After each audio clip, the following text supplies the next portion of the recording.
Well, it was an urban renewal site. So I think about over 45 years ago in the 60s, they were supposed to rebuild that area, but ultimately they didn't finish the job. I mean, there was some public housing that was built, but it was vacant for almost 45 years, and it was turned into parking lots.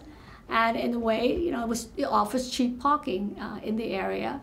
But I think all along, different administrations try to develop it, but they were never able to come together in a consensus. One of the biggest issues was parking, because for the 45 years that the Spur site was vacant, it's been used as parking lot for private cars, for trucks, and all of a sudden, we're losing, hundreds of parking space.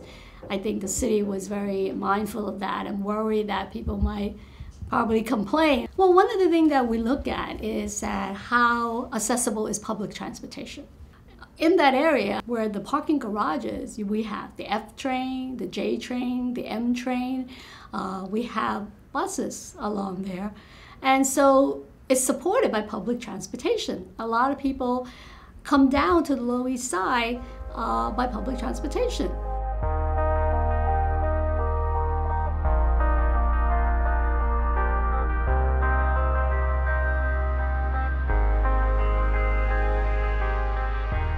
We have a task force that we meet regularly with the developer, and the developer goes back to the community board regularly to present what they're doing, and that's where the parking changes came about in the last meeting. When they presented to the task force, actually it wasn't a big issue. I think it was only maybe one person that raised about that, it might have some effect on people coming in to patronize the retail businesses there. For the Spur site, right? I think the reason that they lay out makes sense, right? And I know some of the community board members were raising issues about, oh, well, then the retail might be affected, people.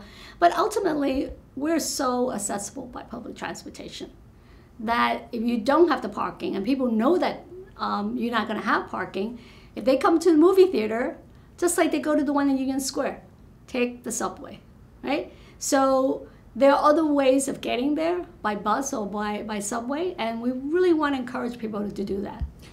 I think based on the reason that the developer gave us in terms of Clinton Street being a very congested street, and you're in a site where there's going to be a park, and that you don't want to increase traffic congestion. I think that makes sense.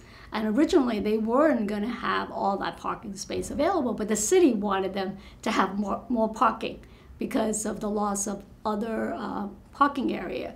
So I think overall it'll be okay because people can come to that area by public transportation. And of course, if there's less congestion, it's much better. I mean, the amount of traffic that goes onto the Williamsburg Bridge is just a lot.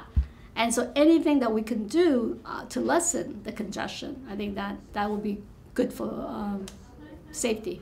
So people can find other ways to get around there, and hopefully the space will be used for other purposes, and you have less congestions and more safety in the area where you're going to have seniors there, you're going to have kids in the park, and so I think overall it'll be better for the development.